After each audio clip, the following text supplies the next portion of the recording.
Ridiculous.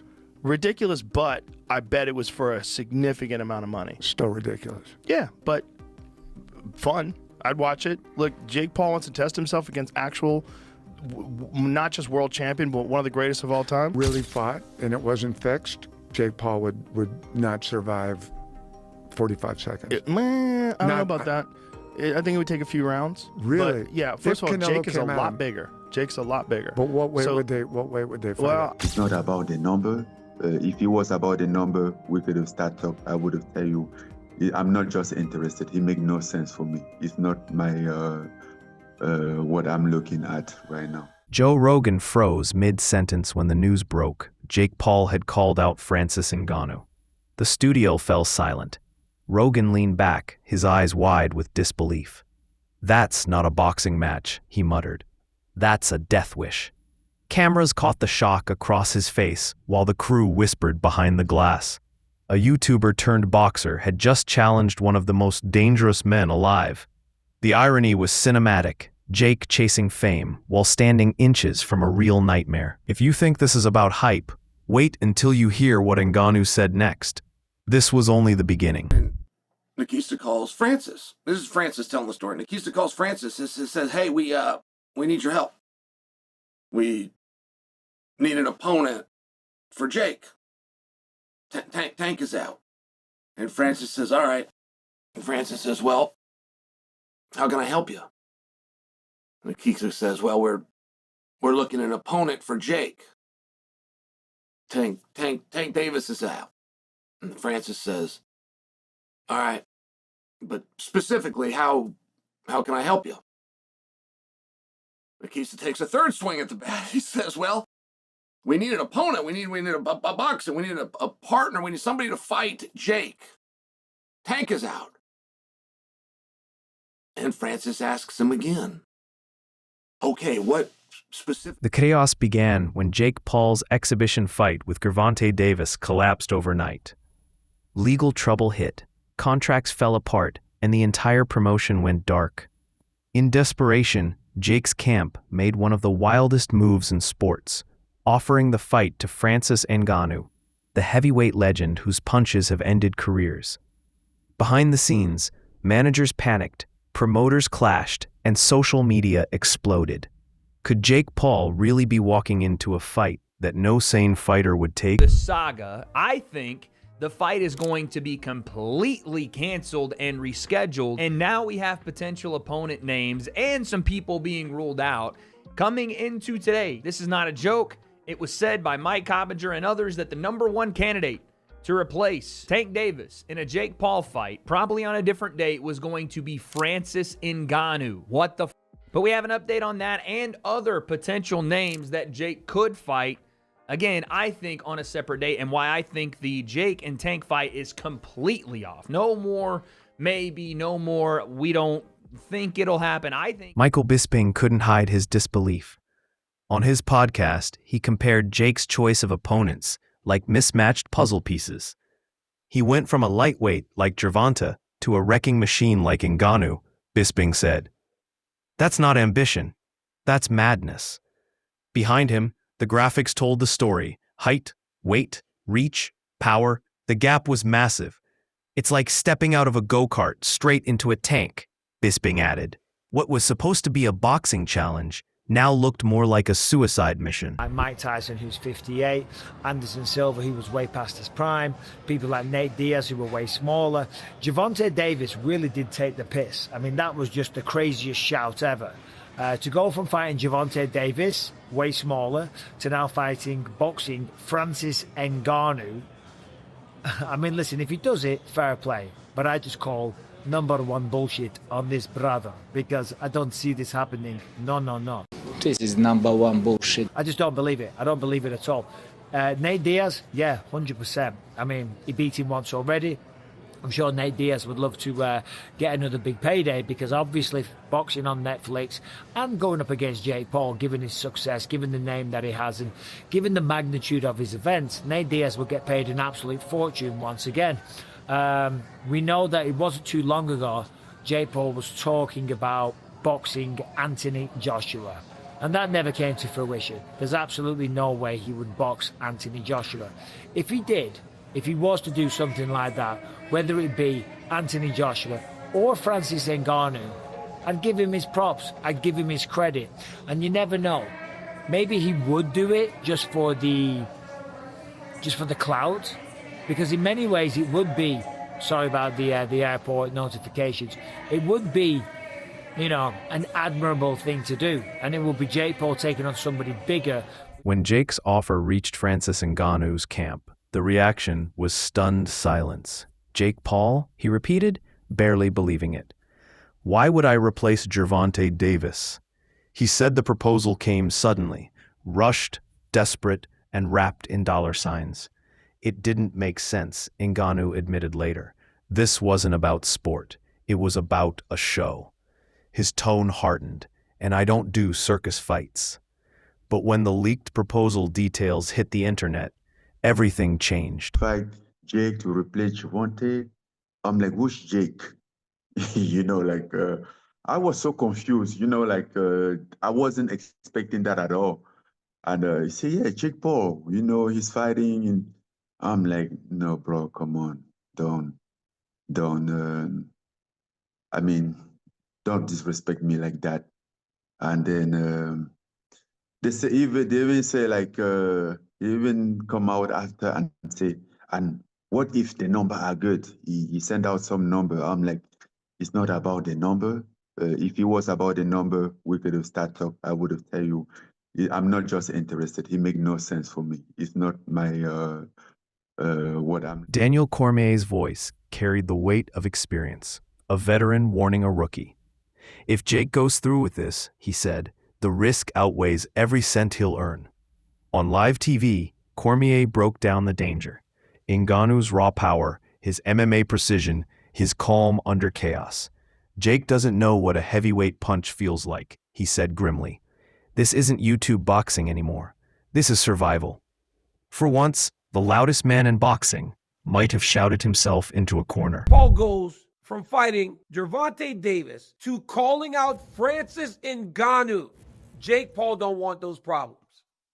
I can't say it any different. Jake Paul does not want any Francis Ngannou problems. He don't. He does not want those issues. While I think it's crazy and I credit him for doing that, and I'm surprised he did that, this could be a ploy. Him poking out his chest, saying, I want Francis. He don't want those Francis Ngannou problems. I don't care what Anthony Joshua did to Francis Ngannou. Jake Paul gets in there with Francis. Francis will knock his head off this planet. You don't want those Francis problems. I watched Francis put down Tyson Fury.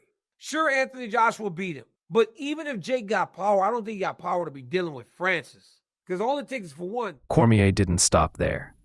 Jake's chasing views, not victory, he said coldly.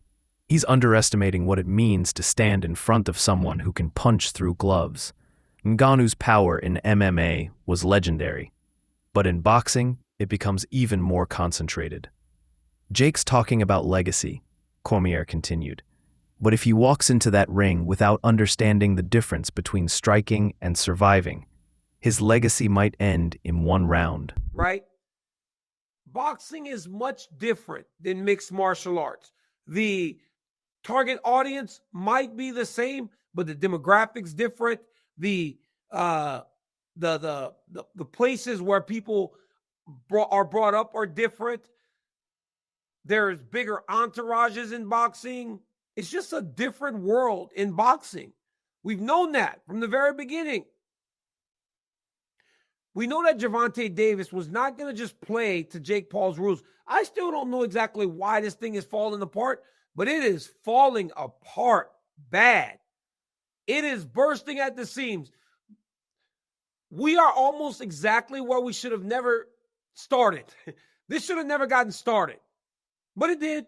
But we are almost now exactly where we need to be in the fight, and that's it. Analysts across the sports world started connecting the dots. Gervonta Davis had dropped out late, leaving Jake scrambling for relevance. So, in a desperate swing, they called Ngannou, ignoring every ounce of logic.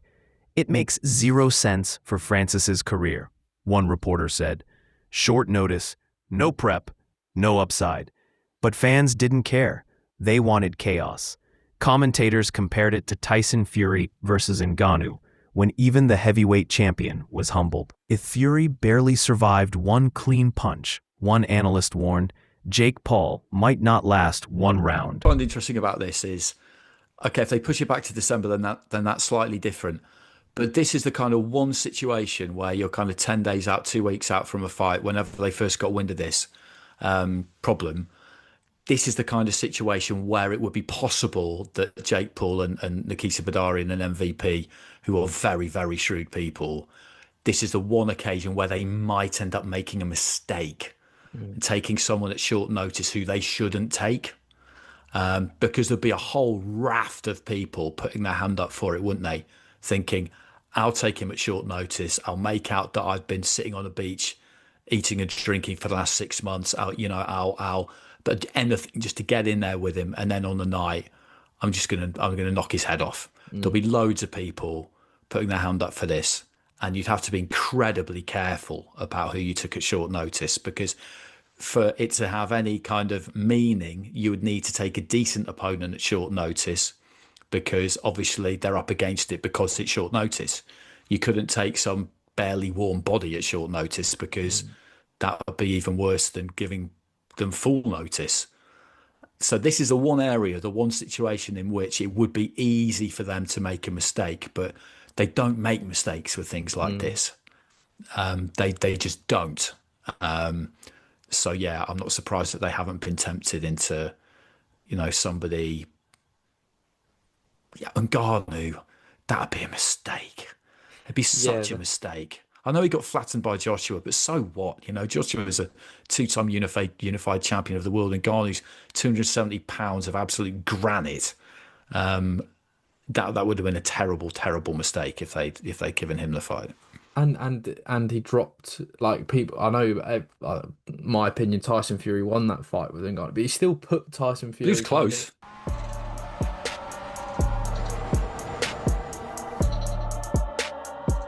Chael Sonnen couldn't hide his smirk. "This isn't a boxing match," he said. "It's an experiment to see how much pain Jake can take." He replayed the Tyson Fury fight frame by frame.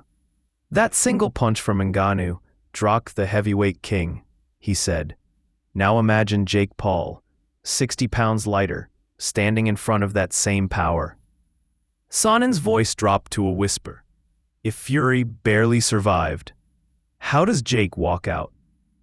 And that's where the real story begins. Francis says fighting Jake Paul wouldn't make sense. But what in the hell do you think Tyson Fury got for boxing you? These aren't mean things from me. This is a reality. Tyson Fury knew there was a check. Name one person you'd rather see Jake Paul fight than Francis Ngannou. Is a real challenge. How Tyron Woodley, Ben Askren, Anderson Silva, Mike Tyson, how those aren't real challenges, I don't know. But this is the story as we're told. And do you see where that would satisfy so much? Do you see where that would force even the biggest hater to be quiet? And my job for something to make sense is the biggest check against the easiest opponent. I cannot think of anything I would rather see Jake. Behind the flashing lights and viral headlines, the cracks began to show.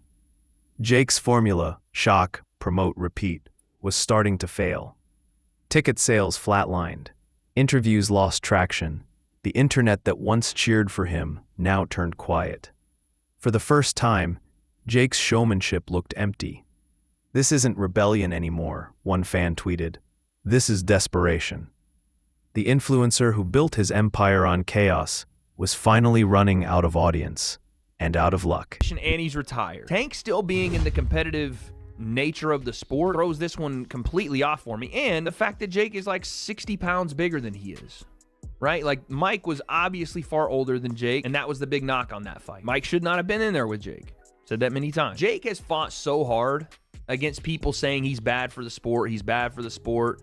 He doesn't actually want to fight or step up or do any of this stuff. And I've kind of had his back when I'm like, no, he is doing what most boxers have done early in their career. But this gives those people more ammo to be like, yeah, bro, look, this is what we're talking about. When we say he's bad for the sport, or when we say that He's doing stuff that doesn't make sense, and he's making a mockery of things. This is what they're talking about. And again, I wouldn't have any problem with it if Tank was way past the point where he could fight competitively at his weight class and have fights with guys like Shakur Stevenson, or even, again, rematching guys like... Chael Sonnen's final words hit like a verdict. Jake's confidence is entertaining, he said slowly, but Francis Ngannou isn't entertainment. He leaned toward the camera, voice steady. Tyson Fury took one punch and barely stood. Jake doesn't have Fury's chin, size, or experience. Sonnen sighed. He wanted a viral moment, but he might end up a viral tragedy. The lights dimmed, the music faded, and the question hung in the air like smoke. Subscribe now, because if this fight ever happens, it won't just rewrite boxing. It could end someone's story.